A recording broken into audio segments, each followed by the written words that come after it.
Hi friends, this is Dr. Jaynarayan Vyas,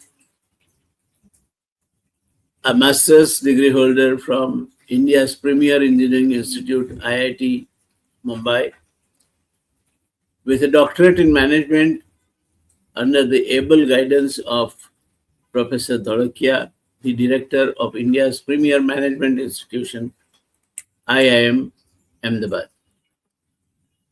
I am a fellow of Institution of Engineers and a lawyer.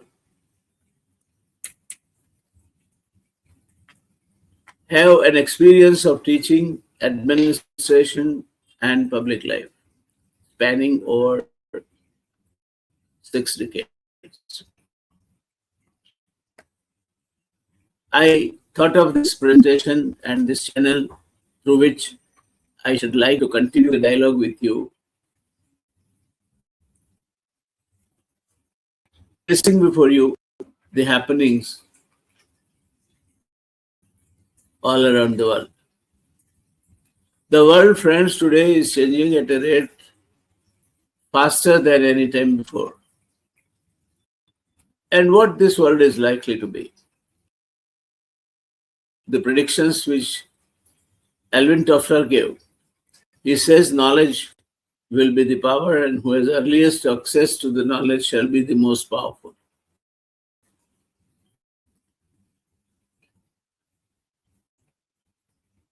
Technology will invade every field of life, and multiple technologies will be the order of the day.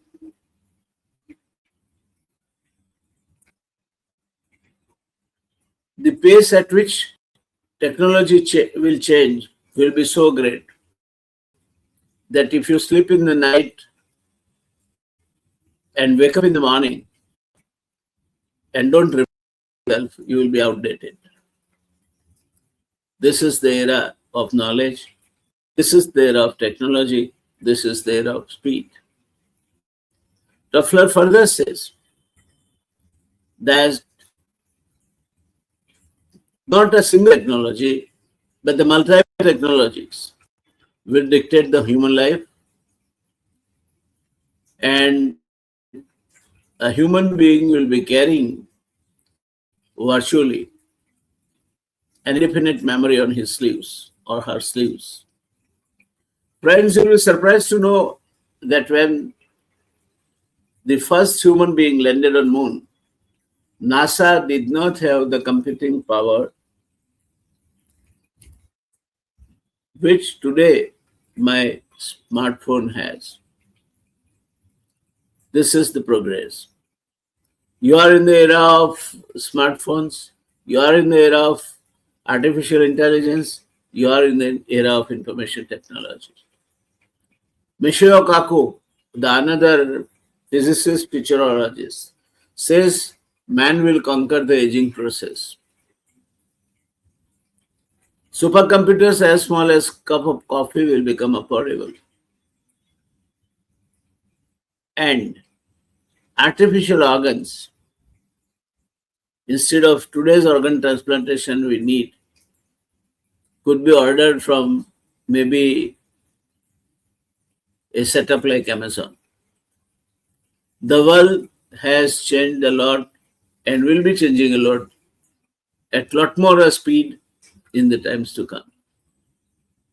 Kaku says that the surface transport will become unviable as the space transport develops, and the space transport will be at the mere 10% of the present day cost of the surface transport, which will eliminate between the so-called trade boundaries between the countries, constraints of transportation and transportation costs. Hormuz perhaps will no more remain a constraint or a bottleneck bothering the world of energy crisis. Friends, Kaku says further that the solar space stations will become viable, and wireless transmission of energy will eliminate the need for fossil fuels, more or less by 2050. We already are in the era of hydrogen fuel. We are already in the era of solar energy harnessing. We are already in the era of hybrid cars, which use electricity and a fossil fuel. While all these changes are taking place, let me tell you that sometimes, one time or the other, while you are taking a nap, there is something phenomenal and fundamentally effective taking shape somewhere at some corner in the world. To keep yourself updated with the technology would mean your efficiency, would mean your success, would mean a satisfaction that you are with the world. With that intention, my team stumbled across a name, a title, Global Crossroads. Yes, today the globe, the civilization, and you and me are standing at the crossroads where the opportunities which are sort of going to present before ourselves are going to be man's. Global Crossroads, which you are seeing on your screen now, is a channel which will be for the global audience, especially focused on Australia, US, and the Europe, English speaking countries, and talking about these changes. It will also talk about the possible things happening elsewhere like China or Russia. This is what is the reason behind keeping the title Global Crossroads. Global Crossroads is your channel of updation, thrice a week to start with about 40 to 45 minutes duration show. We will present ourselves before you. I request your full indulgence, cooperation, and much more. The feedback to help us improve and be a world-class review channel. World-class channel which reviews news and happenings. World-class channel which reviews the shape of things to come. World-class channels which reviews political developments, and world-class channel which reviews the wars. Things are differently understood today. When Russia and Ukraine went at war, number of experts thought that it will end in about 2 to 3 months' time. It is more than 3 years. 28th February 2026, Iran was attacked by Israel and United States of America. People thought that they'll crush Iran in 3 days to 4 days' time, or maybe a week's time. The war is on with a little bit of a pause in between. What will happen to it? The world is sitting on the arsenal, which is sufficient enough to destroy the entire world, entire civilization. Are we heading towards that? Or are we going to be saner as we learn from the past experiences of Hiroshima and Nagasaki? Which way we shall go? Whether the wiser counsel will prevail over America, Iran, and Israel. Whether the compulsions that Trump has for the midterm elections in November this year, or Netanyahu has for the October end this year elections in Israel, permit them to do something differently which will help them at the hustings. El Nino, developing over Pacific, is threatening to be one of the worst in last 180 years, with serious consequences that will start happening around the month of November 2026. Are we heading towards a kind of a disaster which is going to take place because of the changing weather, air pollution, and irresponsible destruction of the environment? Issues are immense, issues are indefinite, issues are infinite. And so will be the opinions from the experts, which will be covered in different media, different fora, different conferences, different platforms, different missions. Are you, as human being, going to have the time to glance through everything that is dished out to us by way of news? By way of news on happenings around the world, and capable of interpreting them as an expert would? I don't think it will be possible. And therefore, it is an effort in that direction to weekly, 3 times, thrice a week, present before you through the screens of global crossroads something which matters, where global trends meet the American interests, where global trends are interpreted in context with the happenings globally. It is said that the future belongs not only to the young. Yes, the future does belong to the young. For example, the country from where I make this podcast, India, is the youngest country in the world with the average age of 31. The largest populated countries on earth with 145 crores, means roughly 1.45 billion population. At times, 4th largest economy, at times 6th largest, maybe eventually eyeing at becoming the 2nd largest economy on this globe. A country which is energy deficient. We look at China, which has become now the factory of the world, manufacturing almost 1/4 of the manufactured goods and services all around the globe. A country that is dominating the exports, world trade, by a share of over 18%. What is going to happen to them? Is Russia going to be drained out of the resources?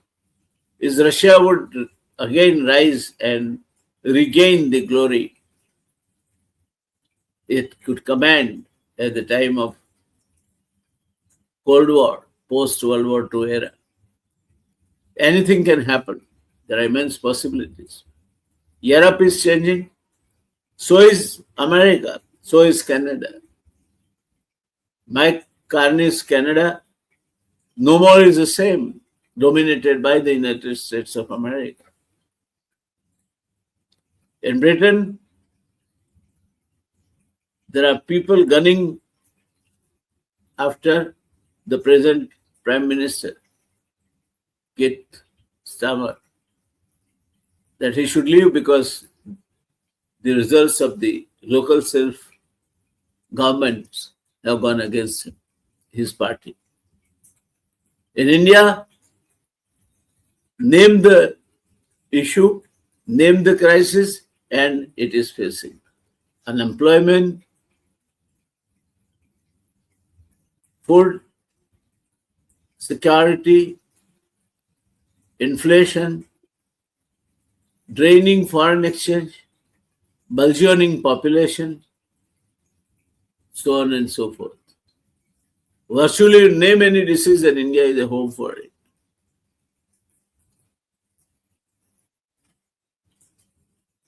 There are things happening round the clock, 24/7.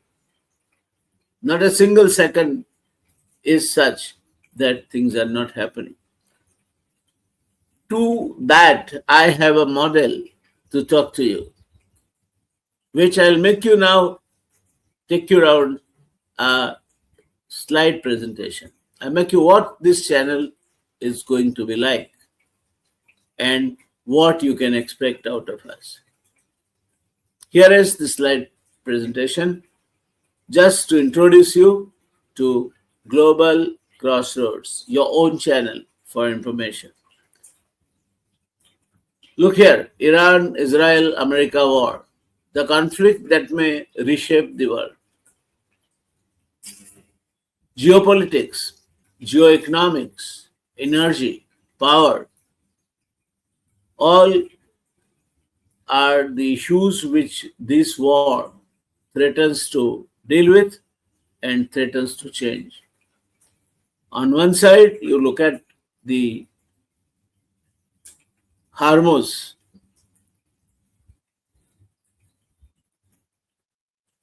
Other side, Israel,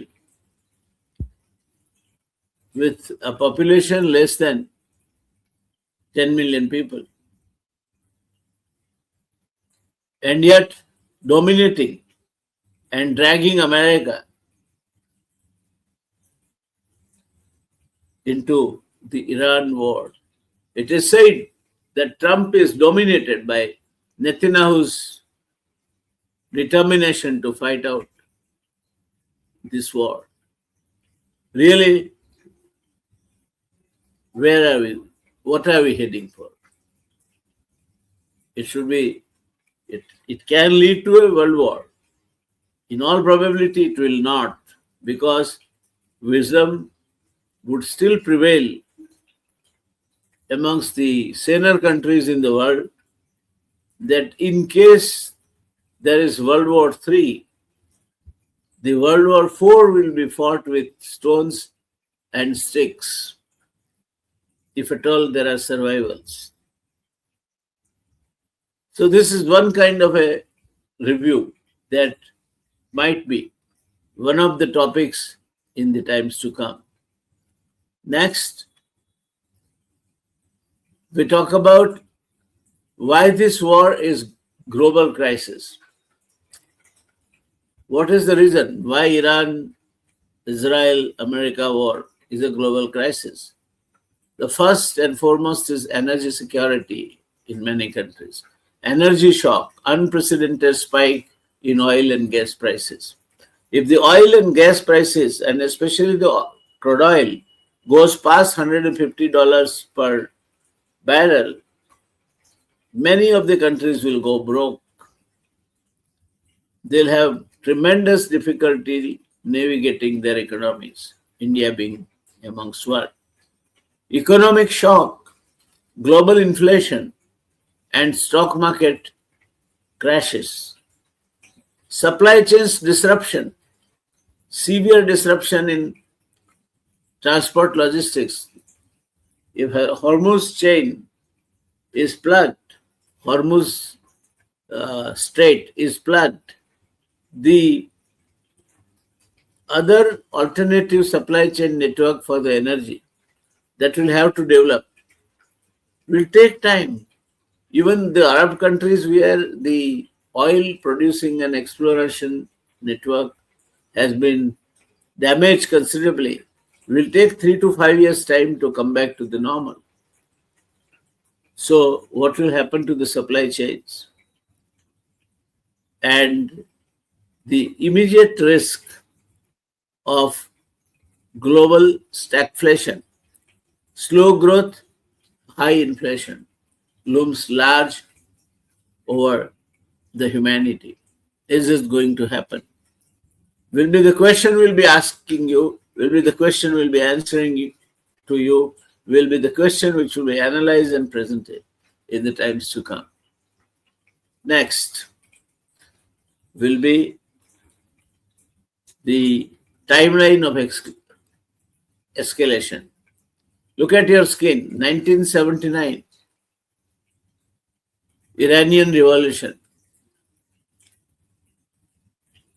The king was dethroned.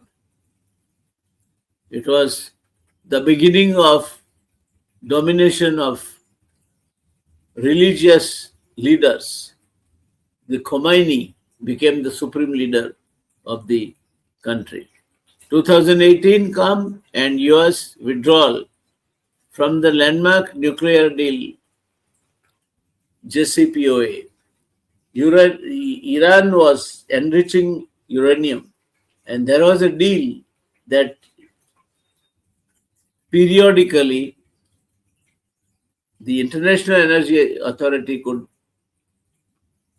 inspect this to ensure that Iran does not produce or Iran does not develop the capabilities to produce the atomic weapons. That treaty, one of the American presidents of the time withdrew from that. The third, 2023-24, I would take you back to October 2023 end, when Hamas attacked Israel. Israel was caught napping. Much touted about Iron Lady failed. Much touted about their foolproof sky defense found to be wanting. 2023-24 expansion of the Gaza and Lebanon conflicts, because Lebanon was hosting another terrorist organization, Hezbollah, which was supported by Iran. So this all got activated. Hamas on one hand, Hezbollah, Gaza, Israel, Iran, and America. Come to 2025, there was a direct military conflict between Gaza and Lebanon areas. Israel wanted to make sure that Gaza is ultimately cleaned and washed through. Belongs to only Israel, no Arab settlements. 2025, 28th February, 20th January 2025, the new American president, in the name of Donald Trump, takes over. And his policies were to add fuel to the fire. Expansion of the Gaza and Lebanon conflict took place.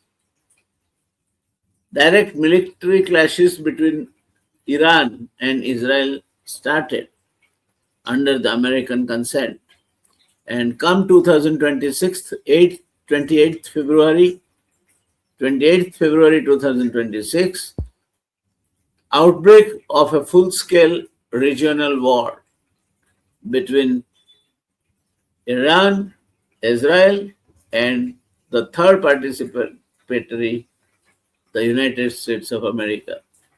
Decades of tensions, moment of choice, and a future at stake, all now is in this conflict, which involves Israel, involves US, involves Iran directly, but the Gulf countries where the American bases are located, like Oman, like United Arab Emirates, like Bahrain, indirectly. So that is where, we are. I think I'm discussing this conflict as a focus because this is one event which is threatening today, not only to disturb the world peace, but the entire existence of the world. Maybe world trade, world peace, world boundaries of different countries, nations, and other happenings or developments around the world. This is one phenomena which today is going to or threatens to influence the entire world as no such phenomena earlier in past. Next, there are three main players, as you know: United States of America, Israel, and Iran, and a complex game of power security and survival. Nobody can afford now to sort of leave this game as as a nation, as somebody who left because they were losing. Israel has everything at stake. They want to ensure national survival and fight against existential existential nuclear threats. If Iran becomes a nuclear power, Israel is afraid that they may be the first victim, perhaps. Iran, strategic survival for Iran is a must, and expanding regional deterrence all around Iran. The entire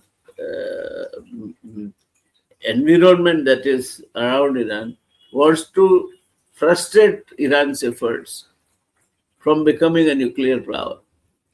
So behind these scenes, also there are players. Russia is one, China is another. Russia provides arms, logistics, diplomatic protection, and China, the much needed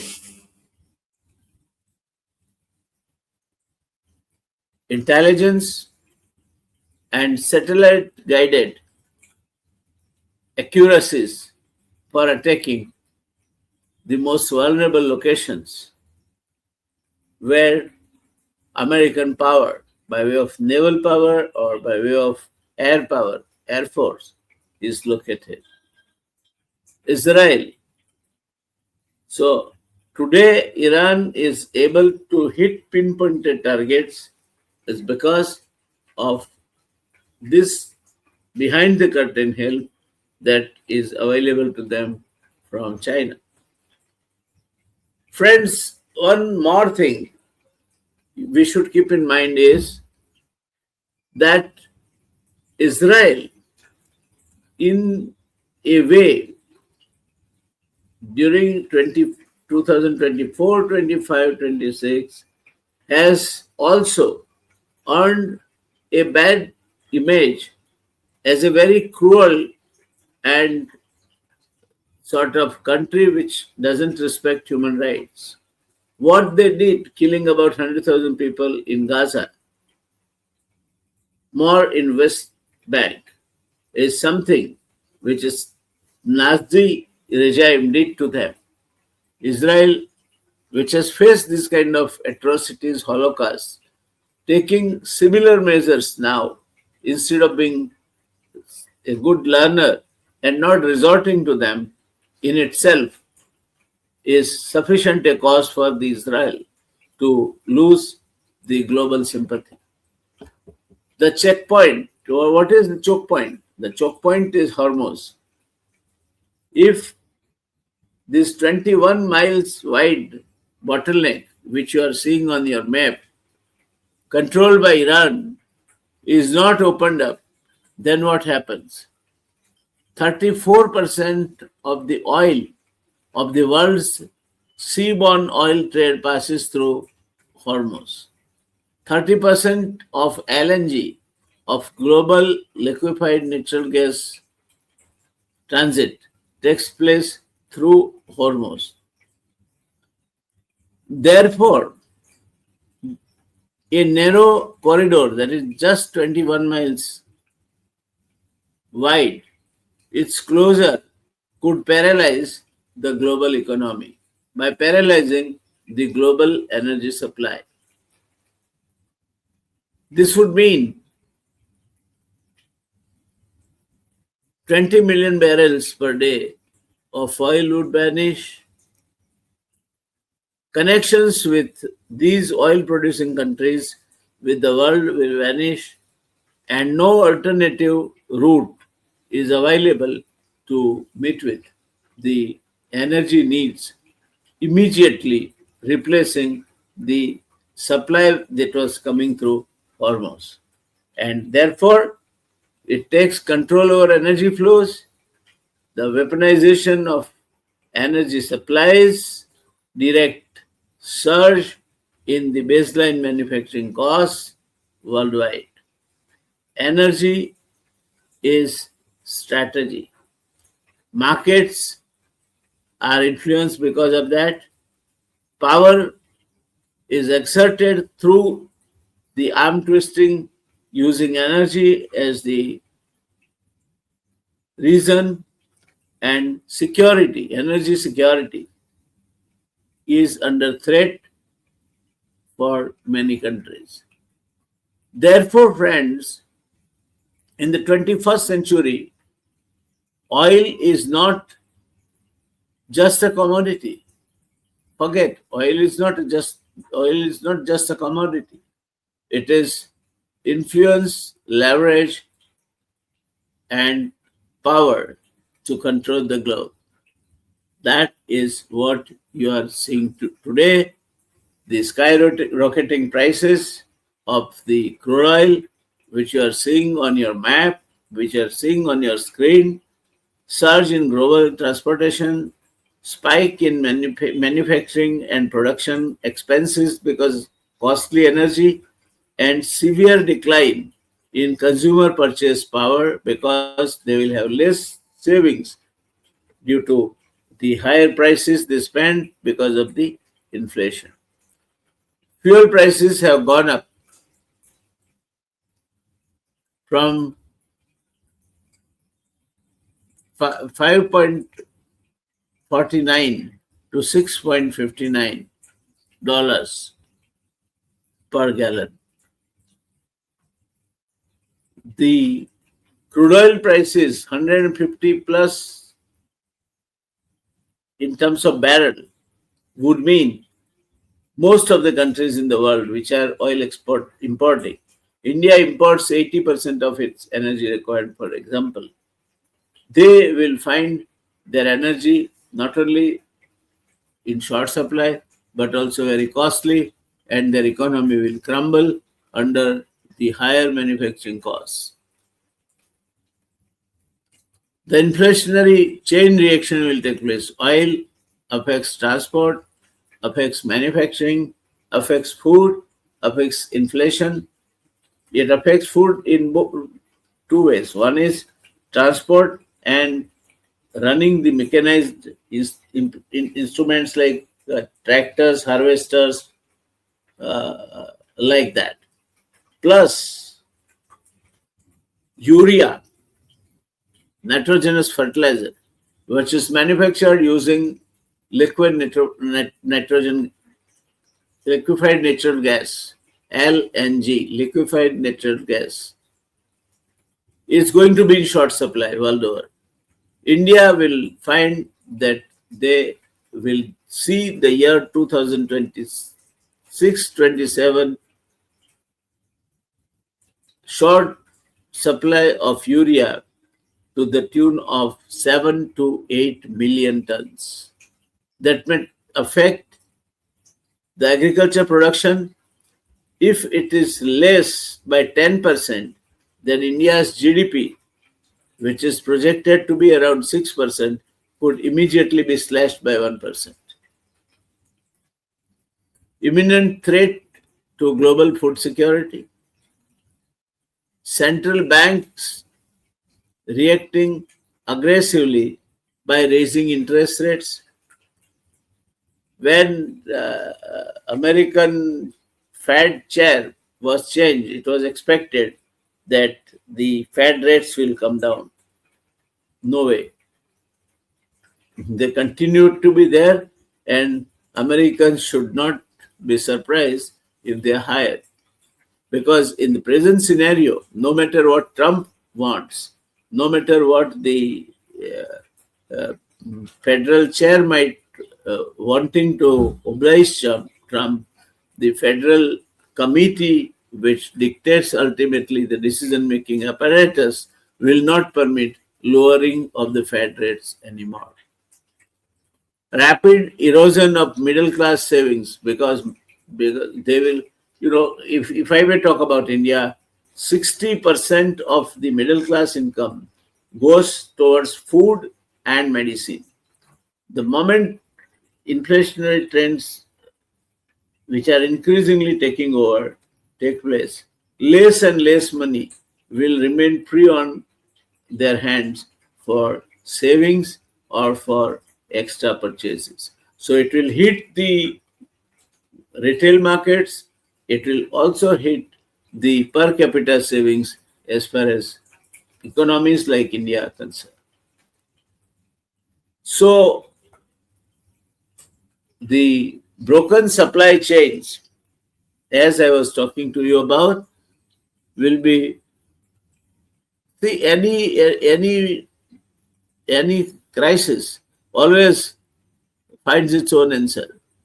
So I'm sure this is not going to be a permanent bottleneck.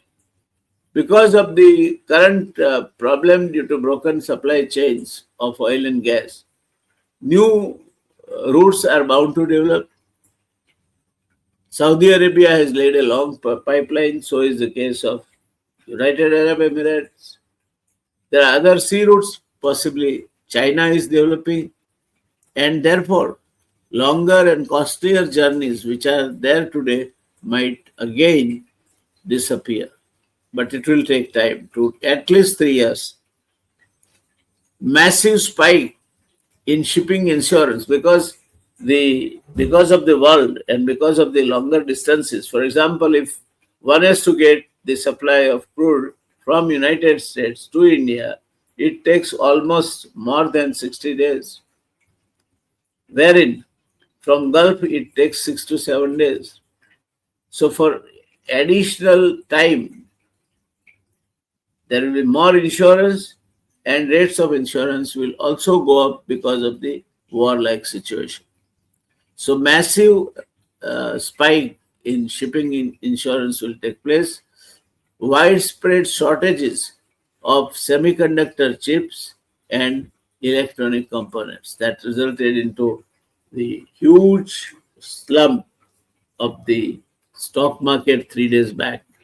Not only in America, but Korean, Japanese, and other share markets fell or corrected by about 4 to 5%. So this could lead to a severe, serious, steep correction as far as the stock market is concerned, and thereby it may again hit a deadly blow to the economy. So, which are the most vulnerable nations? I'm not going to reading into it, but the red are the most vulnerable. Close to them are yellowish orange, lesser vulnerable, and North America has the lowest exposure, are the least vulnerable, which are shown in the green color. This is going to be the world scenario. So, at least half of the world will qualify to be the most vulnerable as far as the Iran, Israel, America youth, Iran, Israel, America war, and the crisis that is created, breaking the world crude oil and gas supply chains could result. So it's not a war between Iran and Israel and America in a limited manner, but it is one thing which can have at places more than the warlike impact, because it will break the economy, it will break the employment, it will break the savings, it will break the supply chains, and it will break the critical supplies which are likely to be available otherwise to the nations. So, friends, this is the widespread impact. This is just beginning. Stay curious, keep questioning. Be with Global Crossroads. Welcome. We shall follow this style so that you can download and use it. Those research workers or students or those who are interested in the areas like journalism can make use of this. So this is the style I'm going to follow. We will come again back to you 3 times a week with every time one topic that is of importance to the world, the event that might impact the entire globe in a varying degree, and what would be its exact impact and the consequences. Hope, friends, you like this. This is my maiden show. Need all your good wishes, all your support, and much more your indulgence and suggestions. So, have a nice day.